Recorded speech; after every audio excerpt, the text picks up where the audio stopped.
She clinked her glass against mine with a little too much cheer in her voice. To 22 years, Mark, and to many, many more.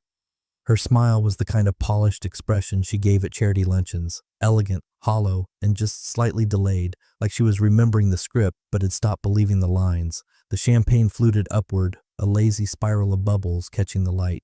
I was about to take a sip when I caught it, something odd in the corner of my vision. A man at the table behind Cynthia, maybe mid-40s, well-dressed, but understated. He leaned slightly as our eyes met and barely above a whisper said, "Your wife spiked your drink." He didn't blink, didn't move again, just sat back like nothing had happened. My hand froze in midair. Cynthia was scrolling through her phone like nothing mattered, probably checking to see if her little Instagram toast boomerang posted. I smiled at her, softly, a kind of practiced softness, like a man who has spent 22 years mastering the art of being underestimated. While she looked down, I reached across the table to pick up the bread plate. Subtle. I used the movement to rotate the glasses. Her glass now in front of me, mine, now hers. She didn't notice. She took a long sip and winked at me over the rim. 5 minutes later, her left hand gripped the tablecloth like she was steadying herself on a boat in a storm. "Ugh," she muttered, blinking fast. "Weird, I feel..." Her other hand pressed against her chest. "Is it hot in here?" The restaurant's air conditioning was humming like usual. Crisp linen, quiet jazz, candles flickering politely. No one else was sweating. She stood up abruptly, then sat back down. Mark, something's wrong." Her pupils were wide, her posture slumped. She looked pale suddenly. "I think I need to..." She didn't finish the sentence. Her head rolled slightly to the side, her elbow knocking her fork off the table. I caught it before it hit the ground, then calmly signaled for the waiter. "Could you call an ambulance?" I asked, keeping my voice level. "My wife's not feeling well." The waiter blinked. "Of course. Is she..." "Food allergy, maybe," I said, "or just the excitement." Cynthia was now slumped back in the chair, her eyes fluttering as she tried to focus on me. "Did you switch something?" she mumbled. I leaned in close, brushing her hair behind her ear gently. "No, sweetheart, you must just be tired."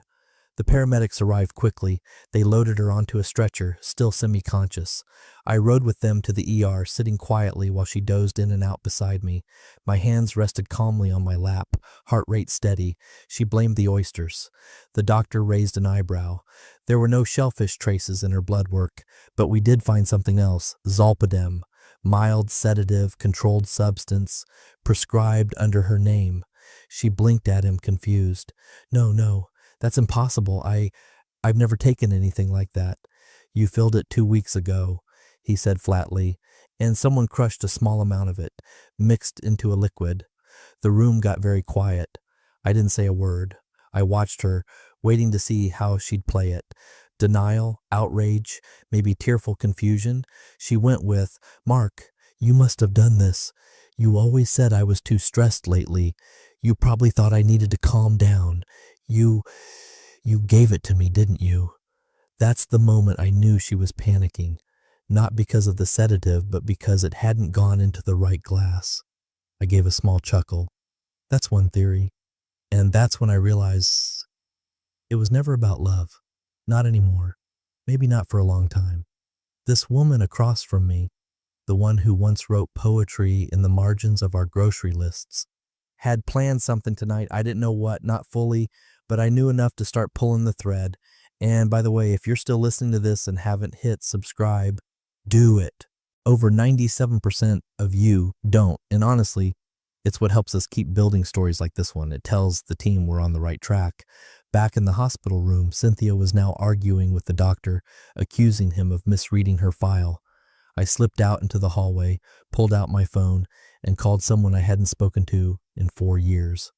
"Paul, it's me. You still have the keys to my safe deposit box?" He laughed. "You always said you'd only call if things went nuclear." I stared through the window at Cynthia's reflection in the glass as she shouted something I couldn't hear. They just did. When we got back from the hospital, Cynthia insisted on making tea. Herbal, of course. Chamomile, the apology flower of hot beverages. She padded around the kitchen in her robe like nothing had happened, like she hadn't spent 3 hours in an ER muttering half-baked lies to a very tired toxicologist. "I'm telling you, Mark, it was probably that aioli. Or maybe that stupid kale appetizer. You know how these trendy places are. Gastro this, molecular that. Maybe I had a reaction to nitrogen foam or whatever. She chuckled weakly. I nodded. Sure, babe, nitrogen foam will do it every time. She didn't ask about the Zolpidem, didn't even bring up the fact that the bottle was in her name, didn't ask how it got into her drink or why the pharmacist might have flagged her, because in her mind the smartest move was pretending it never happened. And in fairness, that tactic had worked on me for years, but not anymore. At 2:07 a.m., when she finally passed out in bed, whether from exhaustion or the remnants of her own dosage, I slipped out of the bedroom, walked barefoot across the hall to the closet where we kept the safe. The code hadn't changed. Inside it was the usual jumble of life's paperwork. Passports, car titles, that terrible watch she gave me for my 50th that I couldn't pretend to like. And underneath it all, folded into the back cover of an old tax folder, 2 envelopes. One had the sharp, proud branding of a law firm, Rosenbaum, Klein & Bell, opened. The date on the letterhead was 4 months ago.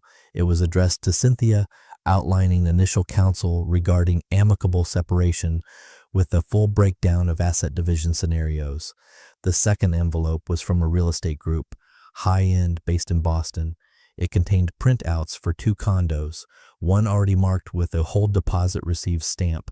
I Googled the address: waterfront, private elevator, pet-friendly, 2-bedroom. Just enough for one woman and her conscience. She hadn't just prepared to leave. She had been planning to take the narrative with her.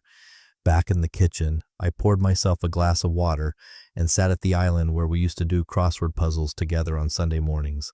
I stared at the 2 envelopes and felt nothing. No rage, no heartbreak, just precision. I opened my laptop. I had backups of our finances, insurance, and legal records, but I needed more. I opened a fresh spreadsheet, titled it Cynthia Exit Audit. Every password I could remember, every account I had access to, every time-stamped inconsistency she'd explained away. Travel receipts, random Venmo payments to names I didn't recognize, a subscription for RejuveMed Wellness, monthly facials, or an alibi for hotel visits. It didn't matter. Each tab I opened gave me the same sensation as sharpening a blade. I found the tax folders for the past 6 years. Carefully reviewed them. She hadn't reported all her consulting income. In fact, she'd been channeling some through a side LLC I didn't know existed. Westbrook Strategy, registered in Delaware. Clever, invisible, quiet, until now. She hadn't been reckless. She'd been surgical. And I finally understood the game. She'd been building a reality where I was the unstable one, the suspicious husband. The emotionally distant man she tried to love but couldn't reach. She wanted out, yes, but she also wanted a story, one where I looked like the villain. But Cynthia had underestimated me in the way people underestimate elevators.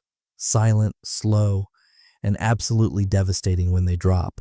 I shut the laptop and locked the safe again, only this time I kept the 2 envelopes, slipped them into my briefcase, walked back into the bedroom. She was still asleep, her mouth slightly open, brows furrowed. She never looked peaceful in her sleep. Even her dreams were calculating. I lay down beside her, staring at the ceiling. The fan spun lazily overhead. Shadows moved across the wall like passing clouds. Somewhere in another life, I would have asked her why. But here, now, the better question formed. How many versions of me did she rehearse destroying before deciding I'd never fight back? She was about to find out just how wrong she'd been. There's something uniquely vicious about betrayal wrapped in sympathy. It doesn't scream, it whispers. It walks into your house with a casserole dish and tells your neighbors you're struggling. It doesn't accuse you directly. It plants words like unstable in other people's mouths and lets the echo chamber do the rest. 3 days after the ER incident, I went to grab Cynthia's tablet off the charger. It was just sitting on the kitchen island next to a half-eaten grapefruit and a coffee mug that read, "Nar Boss Lady." Harmless enough, I only wanted to check my email, mine. But hers was still open. And curiosity, I've learned, is just grief wearing a trench coat. I tapped the screen. Messages, tabs. One labeled Sisters Unfiltered, the kind of cutesy chat title women create when they think their secrets are safe behind inside jokes and emojis. Inside, a curated museum of mockery, me painted as everything from paranoid to a financial dictator. Cynthia had laid the foundation carefully over the last few months. Stories of me hiding money, monitoring her texts, acting cold and threatening. A screenshot of a therapy article she sent her sister with the caption, "Should I just start leaving brochures around the house?" And then the Jim. He's clueless.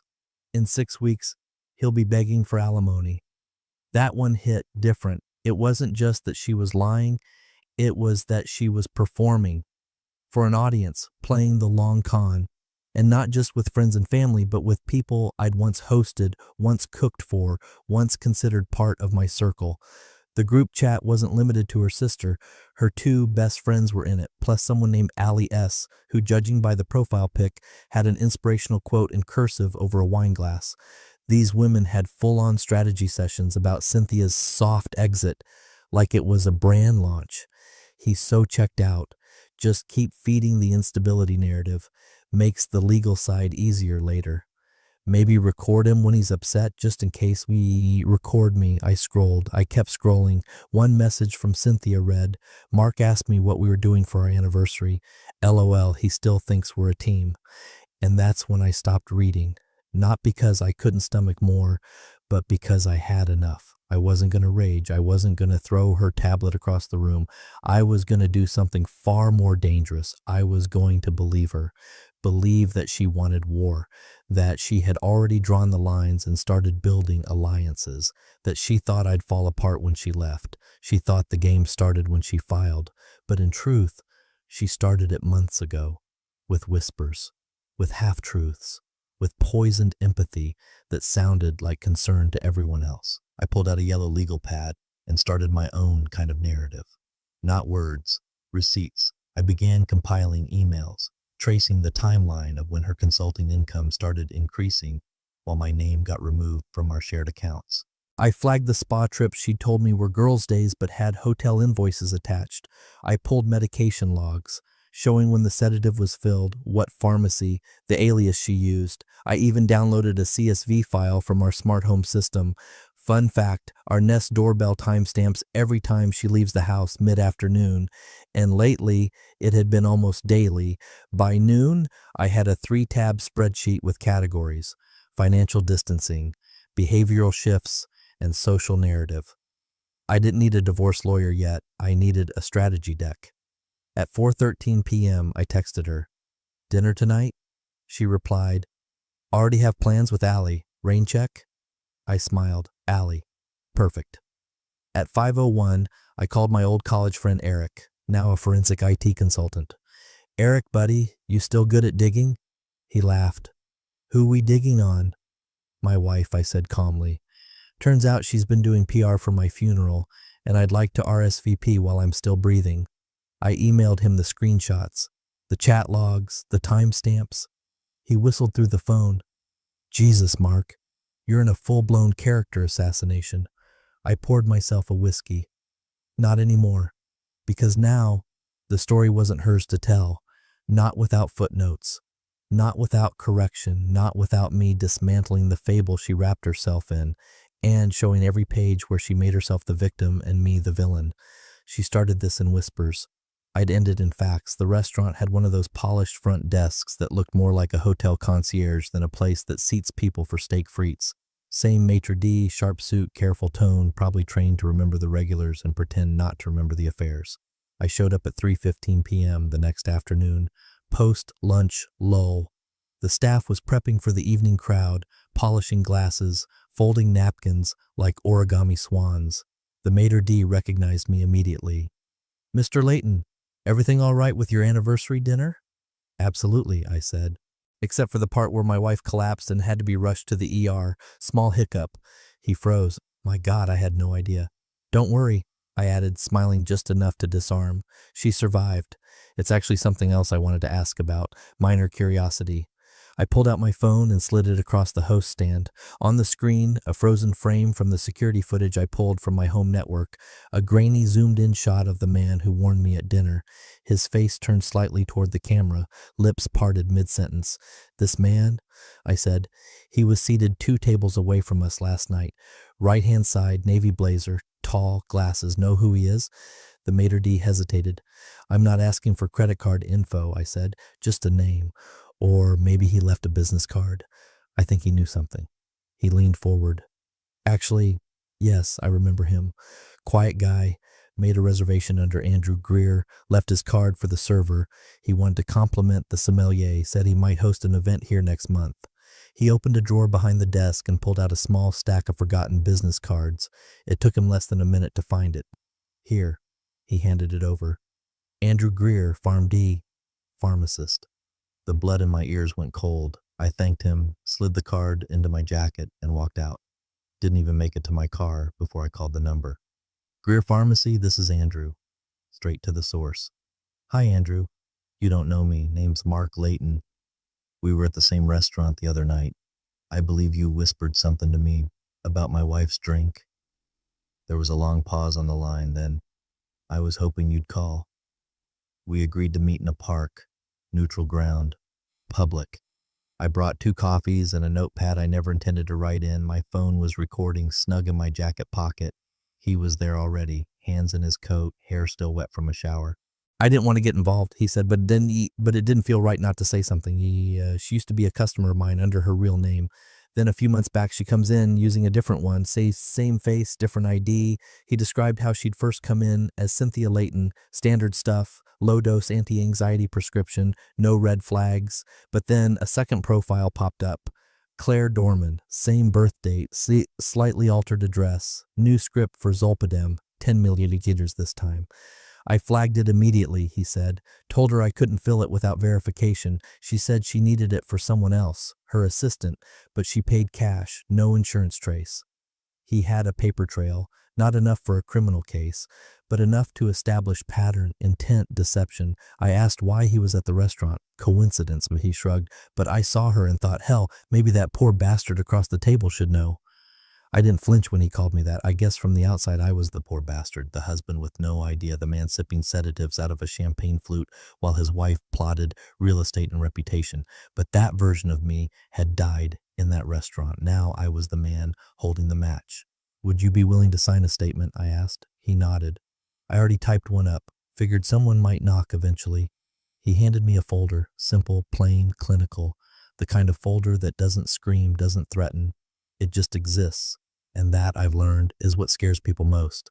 The things you can't argue with, evidence doesn't argue. By the time I got home, Cynthia was in the kitchen, humming to herself, baking, something with cinnamon, probably trying to return to normalcy like a magician fumbling through an old trick. "Hey," she called, "you're home early." "Had a quick meeting," I replied, setting my briefcase down gently. "Anything exciting?" I smiled as I poured myself a glass of water. "You could say that." Upstairs, in the office, I slipped the signed statement into my safe. Next to the chat screenshots, next to the spreadsheets, next to the 2 envelopes she didn't know I'd found, the folder was labeled Phase 1. Because now I wasn't just reacting, I was building. Quietly, carefully. She thought she'd slipped something into my drink, but I was the one mixing the poison now. The first thing my accountant said when I walked into his office was, "You're either dying or divorcing. Your hair's combed and you're early." "Little of column B," I said, taking the leather chair across from his. "But she doesn't know it yet." Tom had handled my finances for nearly 15 years, long enough to know when something was wrong without needing to ask. He poured us both coffee, black, no sugar. We always skipped the small talk. That's why I trusted him. "She's laying the groundwork," I said. "Affair, separate finances, real estate scouting. She's going to file, spin a sob story, and try to clean me out." Tom didn't blink. "So we build a wall, quietly." I slid the pharmacist's affidavit across the desk, watched his eyebrows lift, then the printouts of her aliases, the chat logs, the undeclared income from her fake LLC. "I don't want to ruin her, I just don't want to subsidize the destruction." He nodded slowly. "Got it. You want to be on higher ground when the flood comes." That's how it began. First, we unlinked my name from the joint brokerage, legally, methodically. I retained controlling shares in our tech investments, assets she assumed were passive but had active clauses that allowed internal transfer upon petition. Then came the pension, moved to a protective trust under my sister's name as trustee, irrevocable, bulletproof, quiet. My credit cards were reissued under a new number, the old ones closed. Every auto draft reconnected to new accounts, accounts she couldn't see, touch, or freeze. My paycheck redirected, my savings separated. Not hidden, just legally shielded from someone who'd already proven she was willing to lie to the people who mattered. Tom handed me a folder when we were done. If she comes at you, this is your Kevlar. On the drive home, I stopped at a gas station and bought a Diet Coke I didn't need just so I could stand in silence in the parking lot and think. Not mourn, not regret, just calculate. I was rewriting the script she thought I was too dumb to read. The next morning, it happened. Cynthia, likely sitting in the kitchen in her robe and slippers, opened her brokerage app and saw the number 0. Not because the money was gone, because her access was. She called me at 9:02 a.m., the ringtone slicing through the soft hum of my office's HVAC. "Mark, what the hell did you do?" I leaned back in my chair, glanced out the window. "Good morning, Cynthia. How's the Cinnamon Project going?" "Don't play coy with me," she snapped. "Why can't I log into the joint account? It says restricted. I just spoke to Fidelity and they said..." "Yeah, I know what they said." A beat of silence. "You had no right, no," I said, finally letting my tone harden just a degree. "You were about to leave, Cynthia. I just let you go early." "You're being dramatic." "You forged a second identity to buy sedatives and put them in my drink. Dramatic left the station months ago."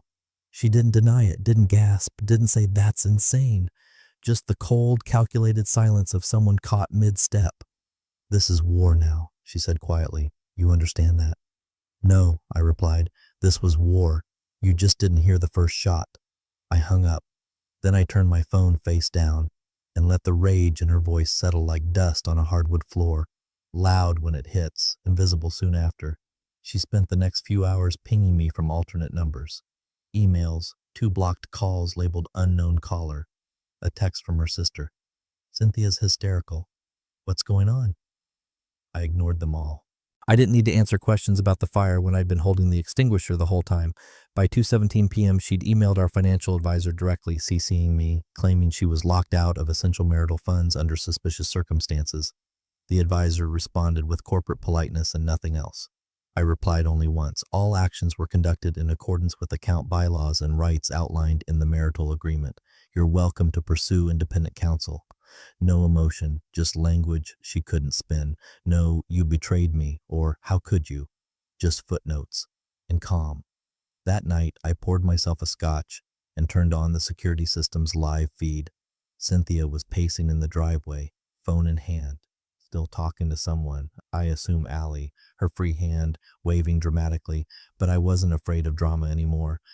Because the stage she built for her exit, I just boarded up the exits and took the mic. She waited exactly 2 days before trying to pull my sister into it. I knew it was coming. Cynthia had always fancied herself good with people, read a few psychology books, watched enough TED Talks to learn phrases like emotional bandwidth and holding space. But all her charm came factory-made, scripted. And my sister Claire had no patience for prefab people.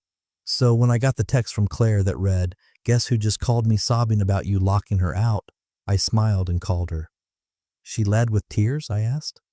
"Started with a cough, graduated to sniffles, then told me you were spiraling, that you emptied accounts to punish her, and I quote, might be exhibiting early-stage paranoia. Did she say anything about the pharmacy aliases?" Claire laughed so hard she choked on her tea. "She really thought I didn't see the screenshots you sent me, huh?" A week earlier, I'd sent Claire a tight, chronological folder of documentation, not an emotional dump, just the facts. Chat logs, the pharmacist's letter, the group thread where Cynthia plotted my downfall like a Pinterest project. I didn't frame it as revenge, just transparency, the same way you'd tell someone, "Hey, your roof has termites." It's their house, sure, but better they know before it collapses. "Claire," I said, "she's going to make the rounds. Probably already called your husband. twice. He didn't pick up. And Mark? Yeah? Thank you for not being the idiot she thought you were. She hung up before I could say more.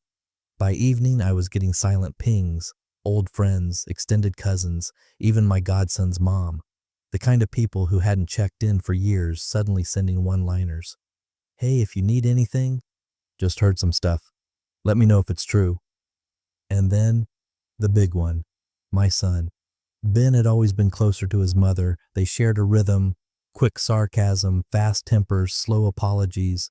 He was 26 now, out of state, doing his grad program, mostly silent except for birthdays and forced holidays. But at 11:41 p.m., I got a text that just said, "Did Mom really try to drug you?" I stared at the screen for a full minute before typing back, "Yes, but I switched the glasses. She got her own dose." It took him 5 minutes to respond. Jesus. Another pause. "She said you were unraveling. Told me not to worry if you started doing weird things." "What do you believe?" I asked. "I believe you're not the one with aliases at CVS." That was it. Nothing flowery. Just confirmation that at least one person in this mess had peeled back the wallpaper and seen the mold underneath. Cynthia, meanwhile, was flailing like a televangelist mid-exorcism. I knew because Claire forwarded me a voicemail Cynthia left her. It was 5 minutes of high-speed justification. "It's all misunderstood. He's twisting things. That pharmacist has a vendetta against me. Mark's always had a flair for theatrics." At one point, she even said, "He must be having a midlife identity crisis. You know how men get. They need a villain to feel like a hero." Except I didn't feel like a hero. Heroes save people. I was just cleaning up. By the weekend, her best friend Ava had unfollowed her on Instagram. So had her yoga instructor. Even the woman who used to tag her in brunch memes blocked her because none of them wanted to be linked to what the neighborhood had now labeled the Ambien wife incident. The final domino fell Monday afternoon. I got a LinkedIn message from a former colleague of hers, someone she'd tried to bring in as a character witness during her soft exit. "Hey, just letting you know. She reached out last month about testifying if you two split. Said you were emotionally abusive, might need a professional statement. And now? Now I'm sending you this because my sister died from someone slipping or something. I don't play around with that crap." I sat at my desk for a long while after that. The office was quiet. My inbox glowed politely. In the hallway, the light flickered from an old motion sensor. Cynthia had spent months building an exit strategy lined with sympathizers. But lies, like cement, take time to set. And the moment truth seeps in, everything begins to crack. She had friends, yes, but none willing to burn for her, because once people realize your fire spreads, they stop standing close. And Cynthia? She was starting to realize the only person left in her corner was her own echo. The envelope was unmarked, just that pale yellow color that still somehow signals something heavier than it should be. It was waiting for me on my office chair when I came in, tucked under a single post-it note from my assistant. Courier dropped this off personally. Said it was time-sensitive, no return address, no logo, no name. But I already knew who it was from.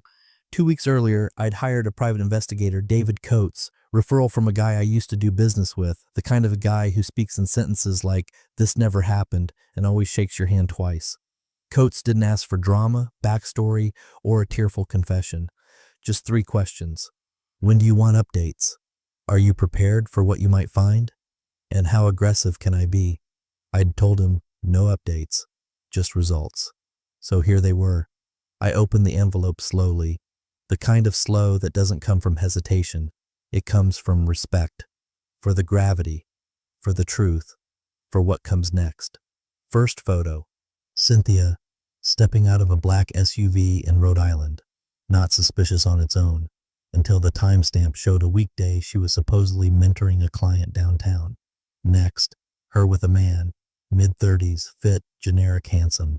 The kind of a guy who calls everyone boss and pretends he reads Murakami. She's smiling at him like I haven't seen in years. Not the Instagram smile, the real one, the one she used to save for me after intimacy or sushi. There were more.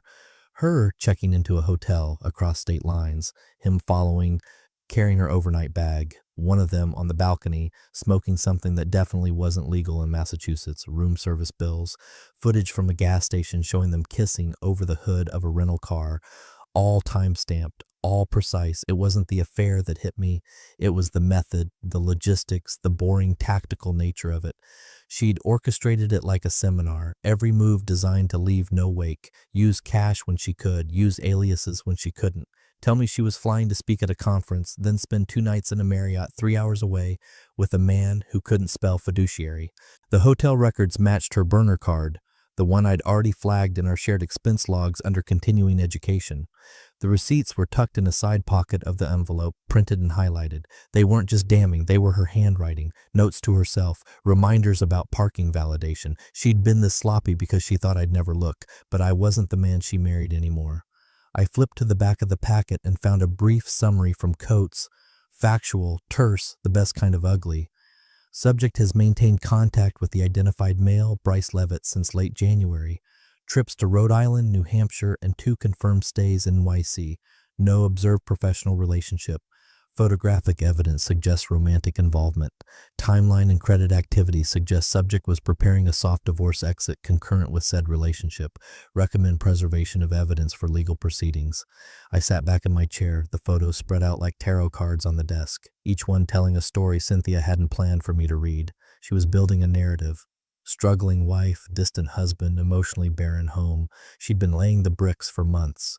Counseling sessions, she encouraged subtle journal entries I now realized were performative text messages carefully framed to portray her as the trying one. And it would have worked, if not for the sedative, if not for the whisper at the restaurant, if not for the fact that she thought I was still asleep at the wheel while she steered our life off a cliff. But now I had something she didn't plan for. Proof. And not just proof of cheating, proof of intent, proof of deceit, proof that she wasn't trying to escape abuse. She was engineering an exit for profit. At 4:46 p.m., my phone buzzed. A text from Cynthia. Hey babe, dinner plans? I stared at it for a while, almost amused. She was still playing the role.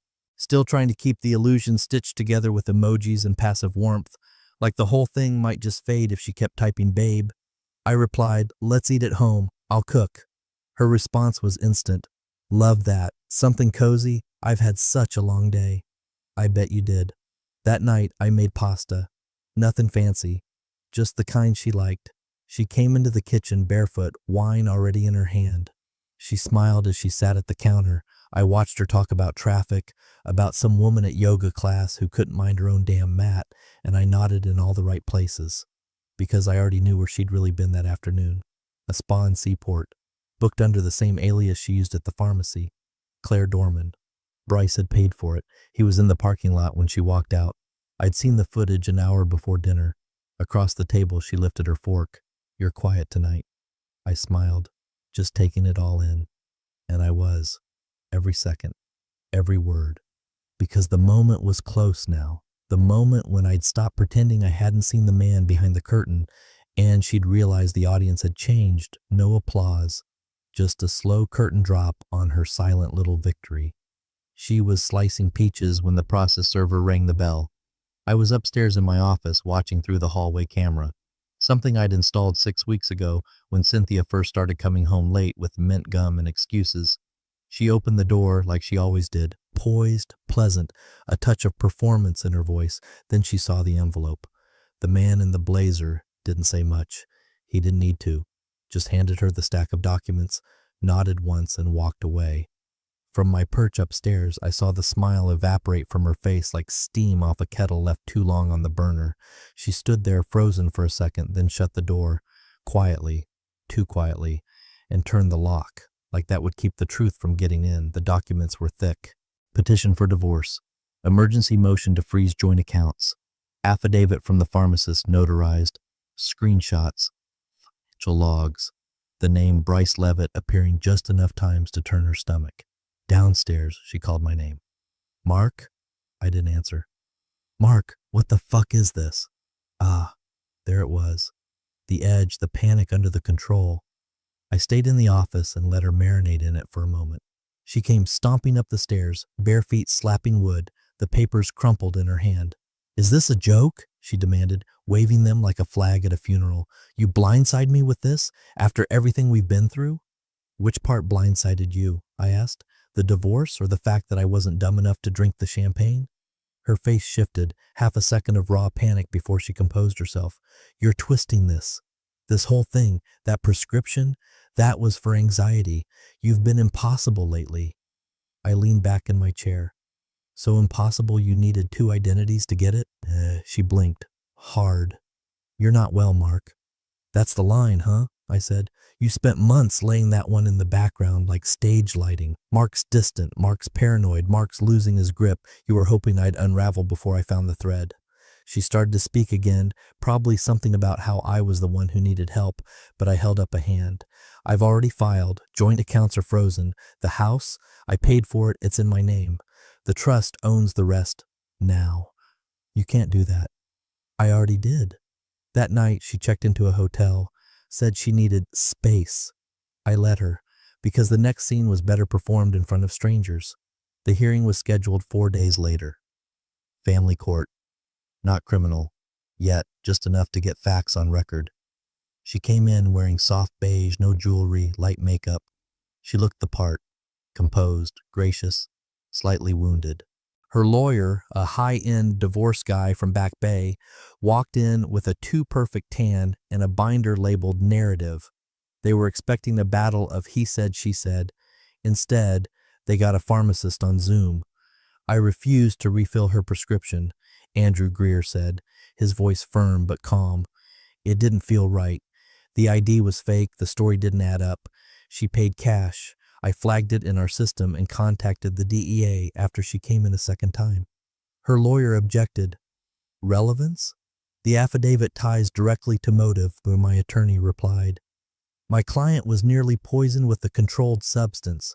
If not for a timely intervention, he might have ingested a drug obtained under false pretenses. That speaks to intent and to danger. The judge nodded. The pharmacist continued. She used the name Claire Dorman.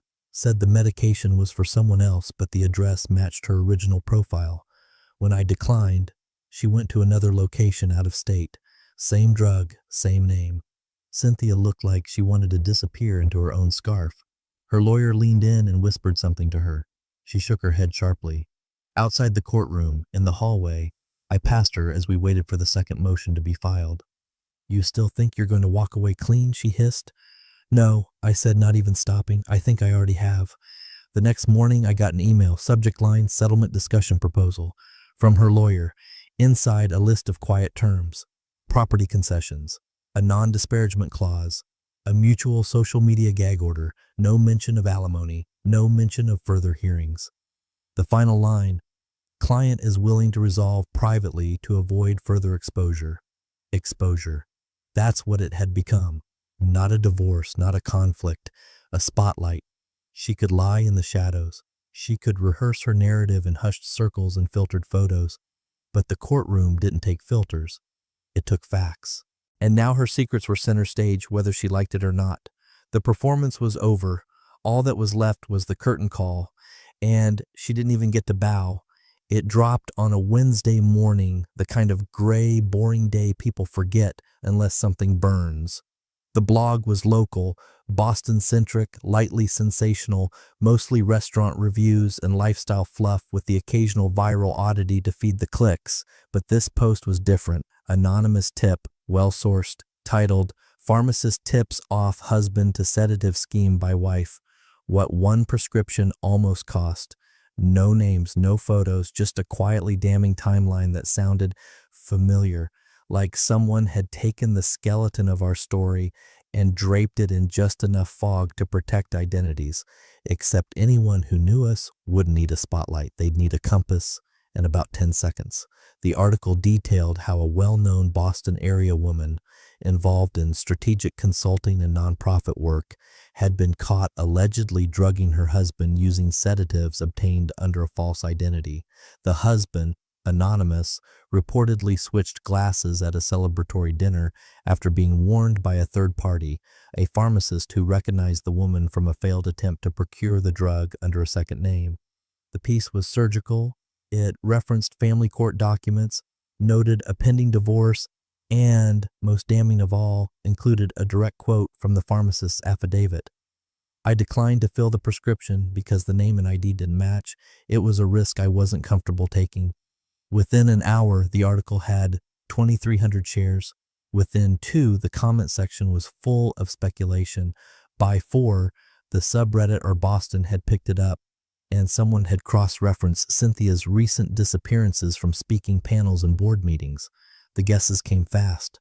Is this about that woman who used to do the financial wellness events with Harvard Extension?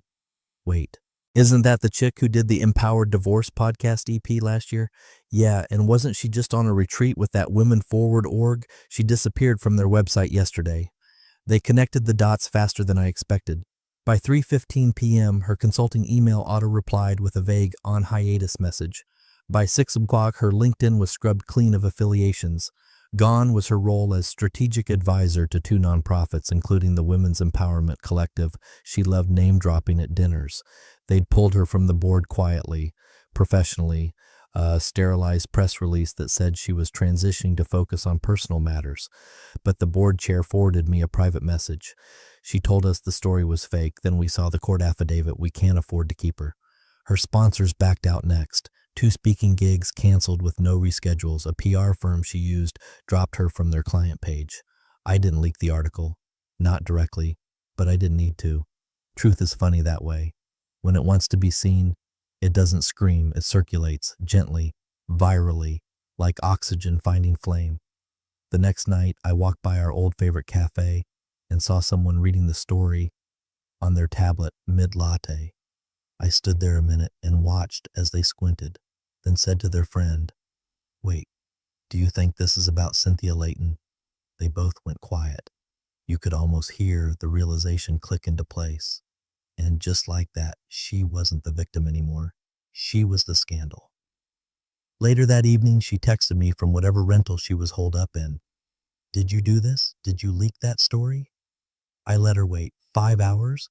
Then I replied, "Did you think secrets stayed secrets just because you whispered them?" She didn't respond, but she did try to log into the joint credit tracker later that night. I got the notification. Denied. By Friday, our son called me again. I could hear CNN in the background. He was always half working, half listening. "She's saying it's all being exaggerated, that you're turning people against her." I didn't answer right away, then said, "No, she did that herself. I just stopped protecting her from the consequences." He sighed. "She's not doing well. She's alive, she's free, she's just finally being seen." That's the thing about image. It can shield you for a while, but it doesn't float. It cracks under the weight of truth. And she was so sure the world would protect her if things got messy, that her brand, composed, progressive, powerful, would insulate her from fallout. But image is insulation, not armor. And now she stood alone. No board, no clients, no podcast invites. Her carefully staged life had turned to ash. And all the while, I hadn't raised my voice once. Turns out, silence cuts deeper when it's factual. And Cynthia, she'd always preferred the story over the truth. Too bad the truth finally published. The porch was cold in that early November way. Sunlight stretched thin, just enough to remind you it used to be warm. I sat in the chair Cynthia used to complain about, the one with the fraying armrest and the faint smell of cedar oil. Leaves rustled across the yard like old paper, dragging history with them. 6 weeks. That's how long it had been since the court signed the papers. No hearing, no dramatic finale, just a motion, a signature, and a settlement that said everything without speaking a word. No alimony, no equity splits. Her legal team folded like a poker hand full of wet napkins the minute the affidavit entered the room. Funny thing about truth, once it's documented, you don't have to shout it. You just slide it across the table and let it do its job. I hadn't heard from her directly since the day she asked if I leaked the story, and I hadn't seen her since the hearing, where she avoided looking in my direction, suddenly fascinated by the grout between the tiles. Until today. The letter came in a plain envelope, no return address, but the handwriting was hers. Tight, practiced, always trying too hard to look casual. I held it for a while, considered not opening it at all. But curiosity's a sticky bastard. The first line was apology. The second, justification. By the fourth, she was in full defense mode. Childhood trauma, fear of abandonment, societal pressure. Somewhere around the 7th paragraph, she shifted into nostalgia. "Do you remember our trip to Monterey? The one where we got stuck in the rain and ended up in that bookstore for hours? I remembered. I remembered the books, the smell of wet wool and peppermint tea, and I remembered thinking, back then, that I'd found my person. That thought felt foreign now, like it belonged to someone else entirely. By the time she got to maybe someday we can meet again, even just for closure, I folded the letter shut. No anger, no heartbreak, just being finality. I walked to the edge of the porch and lit a match. The envelope burned fast, too fast for something that had taken years to build and even longer to destroy. The flame curled her name into smoke and carried it off like it had somewhere better to be. I went back inside, opened my laptop, and clicked on the folder labeled C. Inside, every screenshot, affidavit, receipt, surveillance photo, email trail, every reminder of how I almost let myself be erased. I highlighted all of it. Right-clicked, delete. The computer asked me if I was sure. I was. I emptied the trash, shut the lid, and stepped back onto the porch with a glass of water. Nothing fancy. Just clean, simple, honest. I raised it to no one in particular and said, to peace. Not victory, not revenge. Peace. It didn't come from ruining her. It came from realizing I didn't have to carry the wreckage anymore. She had spent years scripting my collapse. But in the end, I walked away from the stage she built. I didn't scream. I didn't beg. I just stood up, put down the script, and left the theater. And now I watch the leaves fall. No applause, just silence. Exactly how I like it.